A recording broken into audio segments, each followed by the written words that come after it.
Thank you so much for joining us on the show today, Michelle. I know that you have quite an amazing history, and you've published books, you've been around the space, you've done so much. I'm really excited to get chatting to you. To maybe start off and give our audience a little bit of context, I'd love to learn a little bit more about you and sort of what's led you to where you are today. Well, I'll give you the potted history, not the long version, but essentially from teaching English in Japan and coming back to the UK, I ended up working in a niche area of HR, global mobility, so moving people around the world. And because I'd lived overseas, I then started to be the person that when new people came, they said, "Oh, sit with Michelle, she'll teach you what to do." And so I ended up in this kind of hybrid role where I was doing the work, but also teaching others how to do the work. So I formalized that eventually and became a European and then global head of learning within the relocation sector. The difference or the trigger for me was that we had one of me and we had 3,000 people around the world. And that wasn't a good match. I was on a plane every week for forever, it felt like. Never saw my kids, never walked my own dogs.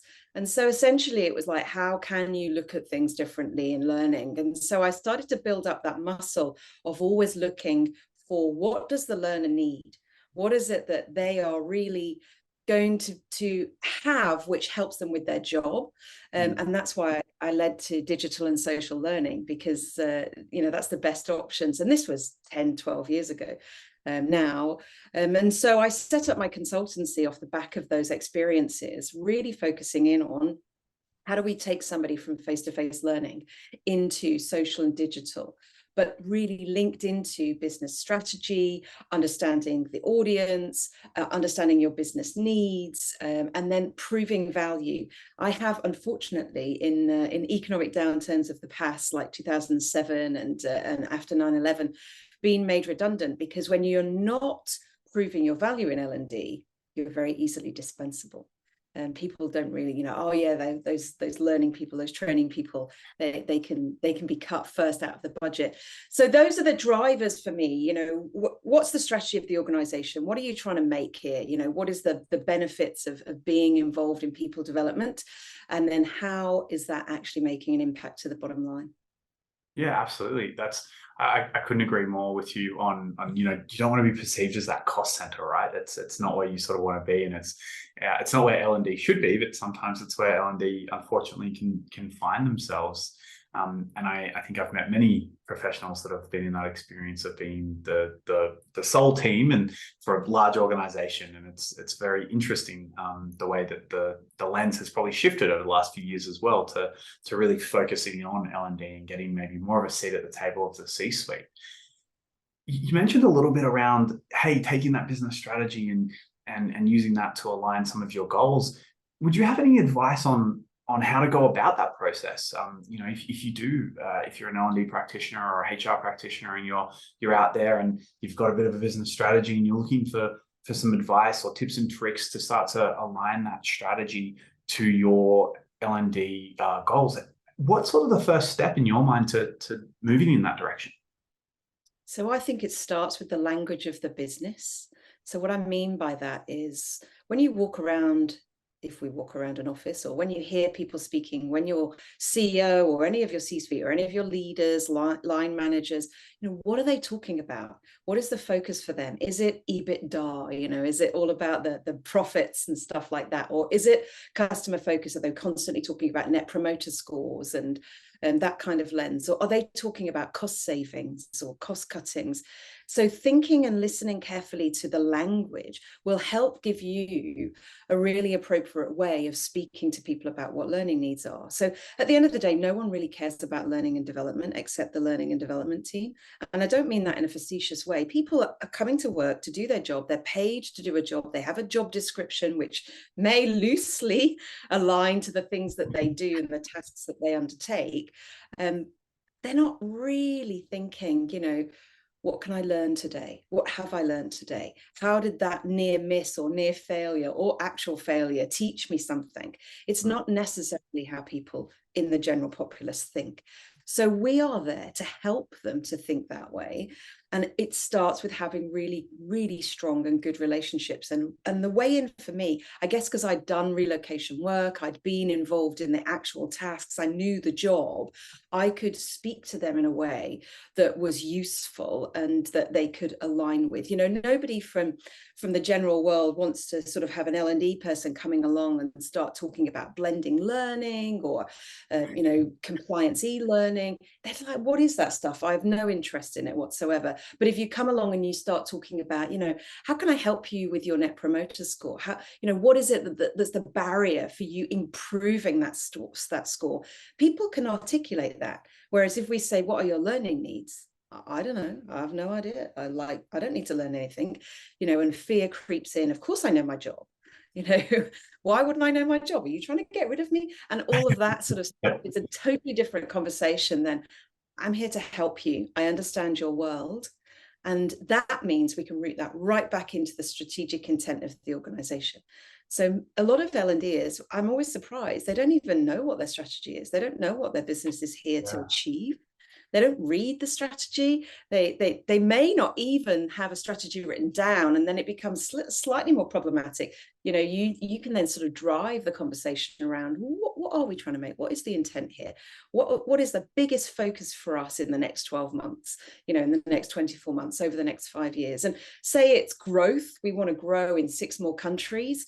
Well, that's really good lens for you to understand. In L&D, 6 more countries, right? What languages do I need to provide learning in? What cultures are we going to provide learning in? What is the learning culture of those countries? What time zone does that impact? When I was global head of learning, we rolled out a new system, and I was really keen everyone got the same message on the same day. So I delivered a training webinar at 5 a.m., at 11 a.m., at 3 p.m. and at 10 p.m. all on the same day. Over a succession of weeks, we did this series of webinar trainings. And, by 10 o'clock, I'm not going to lie to you, I was a little bit like, did I say that already? Have we done that bit? Because you're delivering it 4 times, but the importance of doing that is everyone felt that they were connected to each other and they all received the message within their working day that was appropriate for them. So that's why I really think understanding the language of your business is a good first step, understanding who the people are that you're working for and with. Yeah, absolutely. I feel like, you're listening well when you have those deja vu moments, right? Where it's like, oh, I think I've heard that before. I've heard that before. Have I said that again and again? It's like, no, you're doing the right thing actually when you're hearing those deja vu moments, because that means you are. It's coming through and it's consistent. I totally agree. That's fantastic advice. Just listening to the language, I think it can go such a long way. And once maybe you've tied on to a couple of those key things you mentioned, maybe EBITDA, maybe it's the net promoter scores or customer orientated language, whatever it is that the business or org is sort of going down that path. Do you have any advice on how to maybe start to design a program around showing some impact and showing some ROI once you've sort of really started to nail in and listen to that strategy? So if you're having a conversation that is really rooted at the heart of what the individual is trying to achieve, then actually I think that this evaluation piece, this proving value piece becomes much easier. So take that example I just made up there about, moving into 6 different countries. If that's the focus, then you've already got a sense of some of what that success needs to look like. I mentioned, for example, that you would have, different languages to contend with. The conversation that you're having with your line leaders and preferably with your actual learners around, what are the barriers to success for them? What does success look like for them? I often like to ask the question, what would it look like in 2 years if this was going well? And then they can start to describe that future view. We can then talk about, well, what does it look like now? What's preventing you from getting there? And this is where you start to open up the gap between the future view and the reality. So this is all really rooted in Nigel Harrison's performance consulting. And Nigel really looks at that gap and he talks about the cost of the gap. And, potentially doing nothing is an option. Doing nothing is always an option. But if you did nothing, how would you reach a successful goal? And when you have conversations around that middle area, those barriers, the future view, it helps to open up some really hard measures So I don't know, let's say we're going to grow sales team in these 6 countries. Let's focus on our first country. So what are our sales team doing in that country now? Are they selling anything? So maybe they're selling 2 or 3 units a month. Okay, well, in 2 years' time, success might look like 20 units a month. There's a hard measure right there. Yeah. So how can L&D help them to sell 20 units a month? So you have a really defined design goal as well. You're not just saying, well, I'm going to give you some compliance in this country, some learning, about, I don't know, manual handling. Well, that's not related to sales. How is that? This is what tends to happen. We churn out this stuff that people just can't relate to their real life. And of course, if they can relate it directly, especially because you've spoken to them, and you've not said, what's your learning need, because they can't articulate that, but you've said, what's the goal that you're trying to get to, and how can I help you get there? Then you can really play back into, well, do you remember when we had that chat? Do you remember when you said you want to sell 20 a month and now you're doing 25? Look at the value add. I'm over exceeding. Now, let's be honest, this is not solely to do with L&D. So, we open in the new country, they start selling 25 units a month. That's not solely because of the learning, but you can play into, what did you do? What steps did you take in order to support them getting there? And that teamwork environment actually is more valuable, in my opinion, than if you are, as an L&D, trying to prove your own singular worth, because you don't work individually. You work in a system. You're part of a cog in a machine. And in that system, your cog needs to be oiled and working well. And so I think we get a little bit too hung up on trying to prove ROI of, I spent $10,000 on training and, it's given me $20,000 in return. That's not quite the right measure for me. I think for me, it's more around how do you ease the system? How do people feel about their work? How do people, encouraged and enjoy learning and coming to work? If you can do those kind of conversations, what you're more likely to get is moving towards a productive learning culture. And when you've got a productive learning culture where people are constantly thinking, oh yeah, what did I learn this week? Oh, that was a really tough customer call. How would I do that differently next time? Then people are starting to do that learning for themselves. That is a really powerful place that you're putting your organization into, because then everyone's reflecting, everyone's helping each other, everyone's talking about the fact that we want to get better. We're moving together towards the goal. Now, is that because of what you did in L&D? Is that a direct ROI for you personally? Probably not. But actually, what you're bringing is richer. It's more important than singularly offering a transactional course. Those are the things that will easily get cut in an economic downturn because people can't relate that to their work. So for me, it's about the learning culture. It's about the system. It's about more than just a singular activity. Does that make sense? Yeah, totally. You don't reach out to what I'm sort of hearing from you is reach out to those organizational departments or branches and sort of say, hey, what are your goals and how can I empower you to achieve your goals? And if you're doing a good job of that, you're probably going to do a good job of the training and the learning side of things as well. Is that sort of where you're coming from? Totally that, because what you're really playing into is an engaged audience before you've even started any intervention, started any design. And for me, it's all part of the same pot. We need to create efficient, we need to create engaging, we need to create enjoyable learning experiences that are really effective. And to do that, you need this whole more holistic approach. When I wrote my book, the Learning and Development Handbook, I wrote it for me as a global head of learning, a single player in a global company.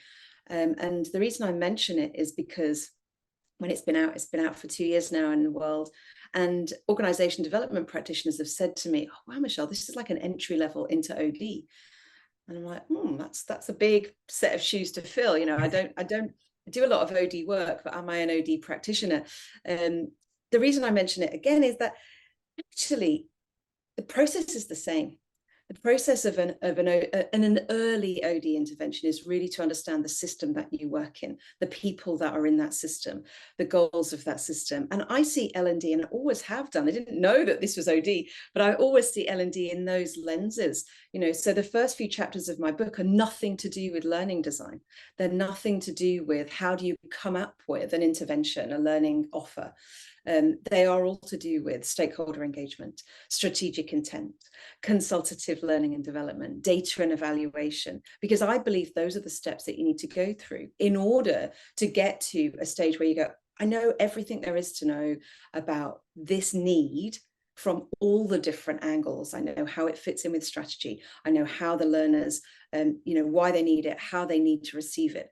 I understand the data and what the data is telling me on how this will be impacting the business and how I can put something in play that will work. I understand the stakeholders. I understand the consultation questions I've asked and received answers for. Now I'm ready. Now I'm ready to put together a package of learning, whether that's digital, social, face-to-face, online, whatever that might look like, or a blend of all of those. And I'm pretty confident at this point that whatever I put together will actually work. Because we've done that groundwork. Whereas what tends to happen with a lot of L&D is, Johnny needs a sales course, boom, here's 6 courses, please choose from one of those. Or, if we're not that quite that transactional, Johnny needs a sales course. Well, why? Okay, well, he wants to sell more stuff. Okay, so I'm just going to give you a mentor, not a course. You don't know enough. You haven't got the groundwork enough to know that mentor will work, to know that course will work.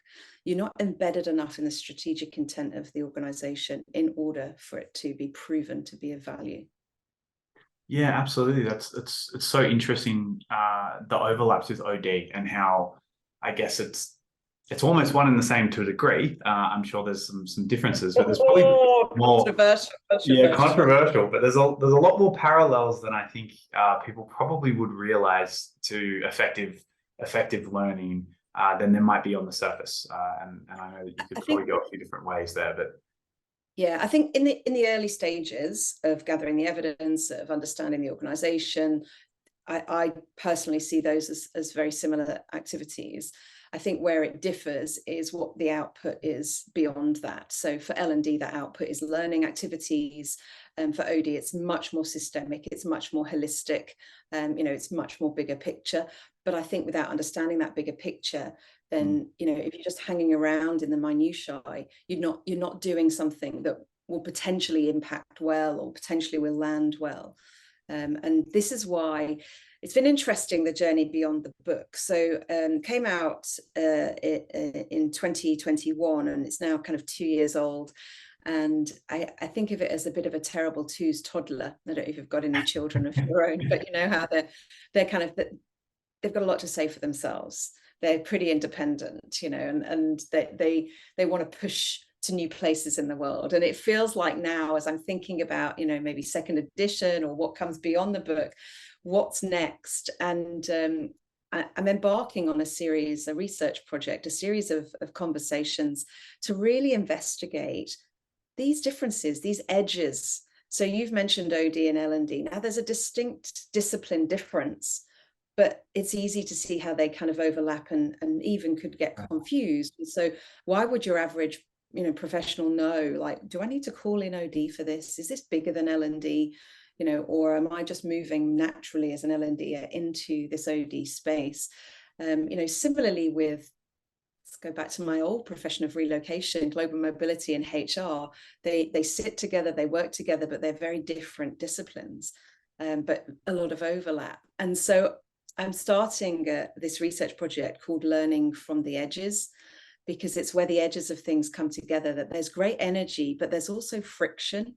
And so a lot of people have come back to me and said, the book's been great, Michelle, really helped me. It feels like it was written just for me personally. And that was some of the best feedback I could get, because, of course, I wrote it for sole practitioners. I wrote it for L&Ders in practice.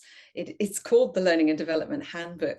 And it is that kind of, guide on the side. It's on my desk. I can open it and have a flick through. There's a lot of lists and tips and things like that in it. But now I've also had some feedback that says, look, Michelle, I spoke to my stakeholders. I understood my strategy. I went through the process that you've suggested. I got to your frameworks. I built something great. Nobody came. Why did nobody come? And so I've had a huge curiosity into that. Why can we create the best learning in the world? How can we do all of the fantastic research that I believe that we need to do to get there, and still it doesn't land? And I keep coming back in all of the research I've done so far, and this is why I'm embarking on the conversations beyond my desk-based research, is what is the problem there? And it comes down to friction. There's politics at play. There's budgets at play. There's lip service at play. All of these things where people are so focused on their own personal mission within their organization. They're so focused on their department's outputs and outcomes that you're just in the way. I've got to say, yeah, I'm going to do learning because we've got to be compliant. We've got to be, within the law, tick, tick, tick box. But we so need to push the conversation beyond a tick box exercise. Absolutely. And we really need to understand our organizations and have great relationships with our organizations in order for this great learning program to actually have some traction and to land. And so this is my next project, really, investigating how do we do that more effectively. Because it's great to hear, that the frameworks in the book are useful. I call them frameworks, not models. That's deliberate, because frameworks tend to be something you can, I'm going to hang my hat here, I'm going to hang my coat over there, I'm going to mismatch these together to make it right for my context. Whereas a model feels slavishly committed to, I have to follow the steps. And that's not what I'm saying at all. I'm always saying, what's your context telling you? And here's some suggestions of what you could try within that context. But now we're saying a little bit more around, well, if it's not working, what do we learn there? Because learning from failure, hey, what a great opportunity that is. Absolutely, right. That's the point of mistakes, is to learn and do it better the next time. I really love that, the friction around where those different edges start to meet together. And you did mention earlier around, you can get siloed in L&D. So through that research that you're currently doing and undergoing that sort of next stage and iteration of your work, have you found any ways to maybe not get siloed yet? Is there anything you've uncovered that you can share to maybe help people sort of come out of that silo? Ask me in a year, Blake. We've done the desk-based stuff. We're now heading into conversations with as many people as we possibly can. So if any of your listeners want to get in touch and have a conversation, if they've got stories to tell about friction, let's see if we can't solve it together. Because there's themes that are emerging. And I've mentioned a few of them. Politics is one. Internal politics. I'm just like, why, man? If you're all behind the strategy, why? Why is this an issue? And I don't have the answers yet, but I do have a lot of questions. And I'm just blown away by the challenges that people put themselves in work. Surely we just want to have an easy life. We want to have a good life. We want to do good stuff. We want to have fun times. But people are weird, hey? People they're not logical sometimes. Not logical at all. And so, politics is definitely a big one. This comes from structure. So hierarchical organizations have the most politics, because essentially what a triangular organization says is there is scarcity as you rise. So there's only one top job. So you have to climb on top of people. You have to push past people in order to rise. That is not a nice way to be. That is not, I'm not a big fan of hierarchical triangles. I'm a much bigger fan of circles where we look inward to each other, where we work as a team by pulling on each other's strengths. And I don't know if it's because my son plays rugby league, and he's doing pretty well here over in the UK. He's in an academy program. And I love the way the team always pull together at the end. They always get in a circle and they all look at each other. And I just think that that's what we need to do more of in work. We need to be able to kind of go, well, I'm not so good at that. that's fine, because you're brilliant at it, so we can work together and pull on our strengths. Whereas in a hierarchical situation, I'm not so good at that, but I'm going to keep quiet, because otherwise I might not get the next step up, and so when L&D can really play into those fears, when L&D can really sort of say, well, it's okay to voice that you're not so good at it. I'm here to help you get better at it. Let's work with the guy over there that is good at it, and we'll improve you, because when you rise, everyone rises. When you get better, that we hit those company goals, we hit that strategic target, and it's overcoming the fear, it's overcoming that politics. It's those are the things that I'm now kind of playing around with. How do we get those conversations in hierarchical organizations? How do we get those conversations going with younger people who might not want to voice their fear or voice their capability challenges? But of course, they don't know everything there is to know. They just started in work. But how can we give them a hand up? Because we all are better. The company will be better. And when you look at really successful companies, the things that they've leveled out are things like hierarchy. They've leveled out fear. They're working in fear-free environments.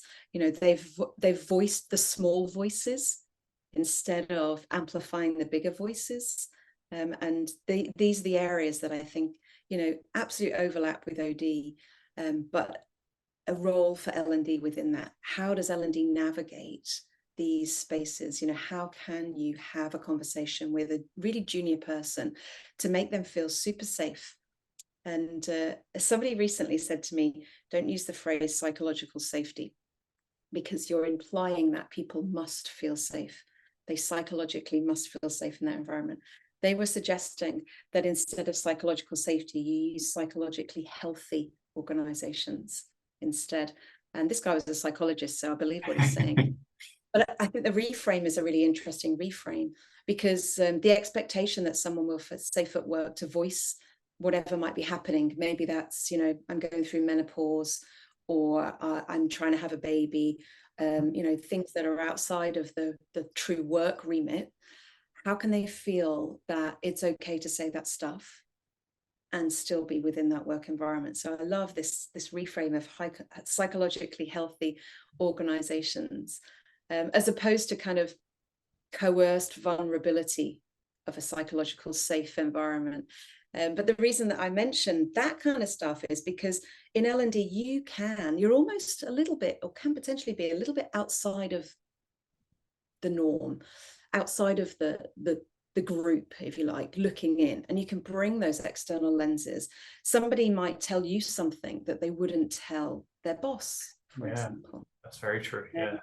Particularly around their capability, if they're really struggling. So I'm really a big advocate of getting out amongst the teams, being present, having a voice for those small voices. And that way you can really demonstrate how you're playing into, heading towards that strategic goal of the organization. Now, I know I keep coming back to that, but I just don't see any other driver. Why is anyone in business? That's the answer. That's where you need to really understand and hang out and play. Yeah, absolutely. It's the leadership's job, right, to set that North Star, and then everybody should be pulling towards that. And I think that often companies fall down in the distribution of that message, and it's a weird one because it is the driving force. It's kind of like, hey, we're all going this way, and it gives a lot of clarity. I really like what you said about people maybe opening up a little bit more to L&D, or saying something a little bit different that they wouldn't within their normal sort of day-to-day remit. And it's quite interesting, because to me that illustrates that L&D needs to build a high level of trust, because without that trust, people aren't really willing to be vulnerable, right? And you need the trusts, and the trust can hopefully lead to a bit of conflict, and that conflict's healthy conflict, and that's how we get the best idea, right? We need to have a little bit of a debate, and I think for L&D to facilitate that might be a really good spot for them to find themselves in sometimes as well, especially if they are chasing that business strategy and that overall goal. I do agree. I see a lot more L&Ders coming from psychology backgrounds than any other background at the moment, and they've got a really good look at How do I facilitate those difficult conversations? And how do I get out of people what it is that they really need to be saying in order to move forward? This is the difference between, transactional course bookers and people who really want to play into an organizational goal and be the best practitioner really that they can be. Absolutely. And I'm not sure if you're familiar with the 5 dysfunctions of a team, but I'm a big believer in that framework. And again, I say framework, not model, because it is a framework and you shouldn't be stuck to it. But we've had tremendous success, even just talking about those topics, I find, within the organization. You did mention earlier that L&D might use a combination of different activities, but mainly what we want to do is understand really what the outcome of those different groups and areas within the organization are. I was really curious to get sort of what your take is on these enormous sort of content libraries and the Netflix for learning and the YouTube for learning, all of these technology platforms that have sort of come out and are tremendous resources, absolutely amazing. And maybe what do you see as the best way to leverage platforms like this when we are trying to really align our learning and our training with that individual or team's goals? And I think that makes total sense, because it means that the training is going to be impactful by default because it's aligned with their goals.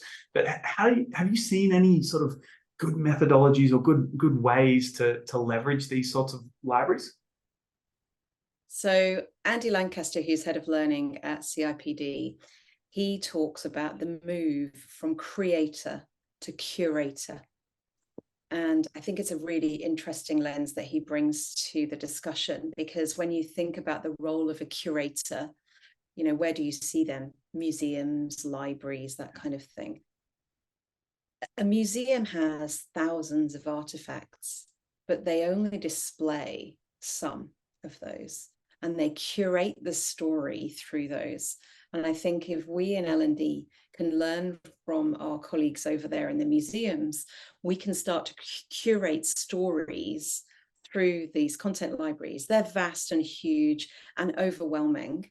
And we need to be able to help people cut through the noise. It's one of the reasons why people say, well, I can learn that on, I can Google it or I can look on YouTube. Well, yeah, you can, but you can also lose 3 hours of your life down a rabbit hole trying to find the right thing. So if L&D can curate a journey, maybe an individual pathway based on role, for example, then, you're giving a blended selection of artifacts to somebody, and it will feel personal because it's relevant to their role. That's one way of doing it. But I think the other challenge that we have is one of the frameworks I talk about in my book is the EPC, the environment, the permission, and the culture. And interestingly, this is the one that probably comes up the most in discussions, because what I mean by that very potted history of it is that we can put together, 21,000 pieces of content on a fantastic LXP and nobody comes. Have you thought about how they're accessing it? What environment are they accessing that learning in? Are they going to be looking at it on their own phones, on their own data? That's not right. Should L&D be budgeting to pay them, a $5 or a $10 every month in order for them to access that learning content?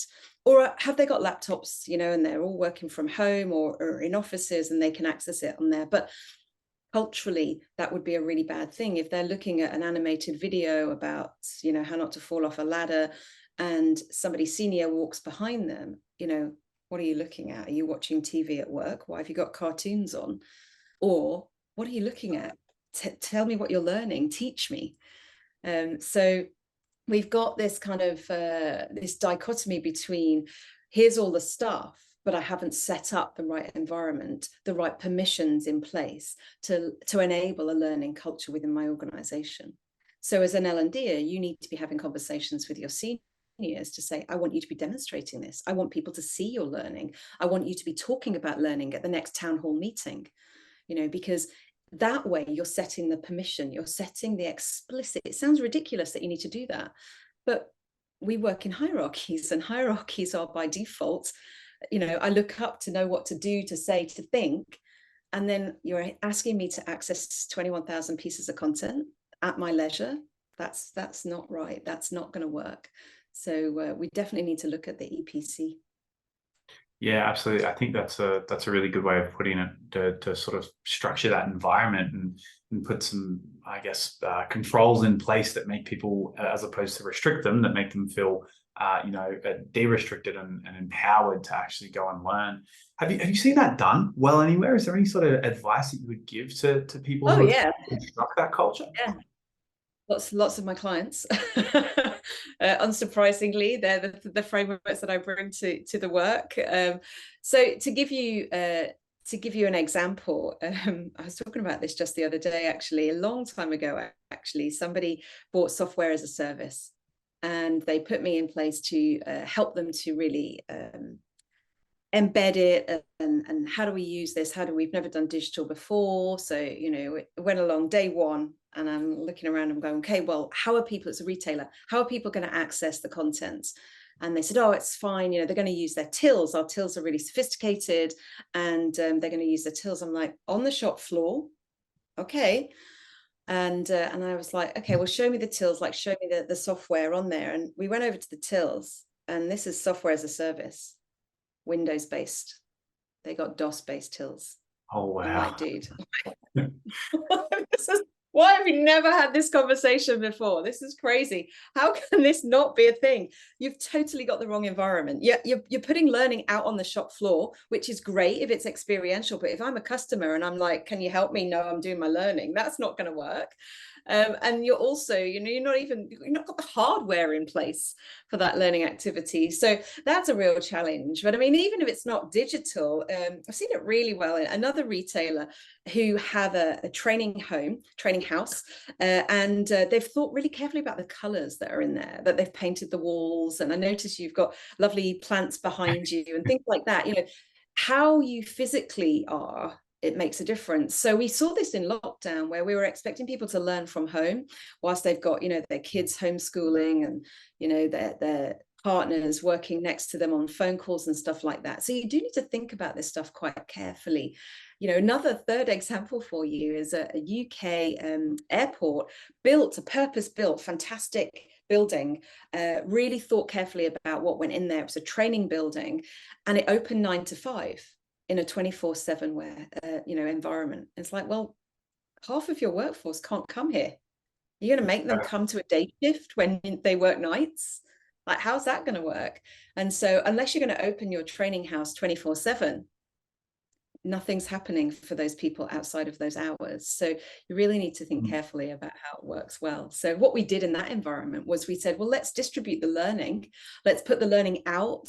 And we gave people a little passport, and they had to go to different stations and Awesome. Do different activities. So it was a bit of fun, and it felt like it would, I don't know, keep them awake on a night shift was one thing, but it would felt like they were involved. They were part of the learning activities, even though they weren't coming to the physical building. Yeah, I love that. I spoke with Kelly over at Kathmandu. I'm not sure if you're familiar, but they make like camping equipment and things like that, and really nice like coats and jackets and stuff. And they actually give their staff a little booklet when they start, and it's a little trail, and they follow the trail, and that trail leads to the end of their journey as a Kathmanduer to onboard them officially. And it gives them little things to do around different stores and whatnot. And I think it sets the right tone and the right environment in order for them to learn. So I completely agree with having the correct environment there. Otherwise, you're kind of like, oh, is this the right thing? Is it not? Everyone talks about flow of work. If there's a customer there, you probably, not the best time to pull your phone out or jump on a screen. And you mentioned some of those technology sort of problems that have cropped up. Have you seen technology used really well? How important do you find it being within a learning sort of strategy and environment? It can obviously sort of, the devil's in the detail there, because it can be a double-edged sword, right? We've all jumped on a call or done a demo, and the microphone doesn't work. I jumped on with you today, and the first thing was I couldn't hear you. So those things happen, and can be substantially worse. And all I had to do was change a setting, thankfully. But sometimes that's not the case. How have you seen sort of technology play out, and do you have a bit of a thought around where it's leading to in the future? It's absolutely imperative that we in L&D are really familiar with and comfortable with technology, because it's part of the blend. And I've seen this play out over the course of my career. So I'm old enough to remember when, we had fixed desk computers, a BlackBerry. Remember those? Probably not. You look too young, Blake. In my office, I was on a BlackBerry and a fixed desk computer. In my house, I had a smartphone and a laptop. And this difference between consumer grade tech and work tech took some years to catch up. And you only got a laptop, if you were traveling or if you were really important. You didn't get a laptop if you were the average person. But actually, thank goodness the times have moved on. But sometimes our mindsets haven't moved on. For me, technology is simply a tool. It's a tool set. It's in our bag of tools that we can use. And if we go right back to what we started talking about, the strategic intent, the language of the business, the needs of the people within the business, and you get really clear on what those are, technology just becomes a tool. So take, for example, I mentioned earlier, we might have a sales guy who wants some training. We put him with a mentor. You need to think about the environment that's going to happen in. Is this going to be an online situation, or are they going to be physically together having conversations? Are they going to be having conversations in a coffee shop, on a walk, in an office? All of those three environments will put a different lens on that conversation. Technology is potentially a barrier to conversation. I'm now here on a Zoom with you, looking at you directly. If we were in person, would we be looking at each other directly? So if you're having a difficult conversation, this environment and this technology is not necessarily the best. But take your Zoom on your mobile phone, go for a walk together. You're in one location, I'm in another location. You can have that difficult conversation without that eye contact. Or old school phone, do that. Remember those? So it's about using the technology that you have available in the most appropriate way for the learning activity that you want to undertake, for the conversation that you want to undertake. So I do a lot of work with third sector organizations, and they're always worried, I don't have loads of technology, or we don't have the budget to buy loads of things. I'm like, let's use what you have to the best advantage. You can do amazing things simply with PowerPoint. You can voice over, you can animate, you can create video through PowerPoint, for example.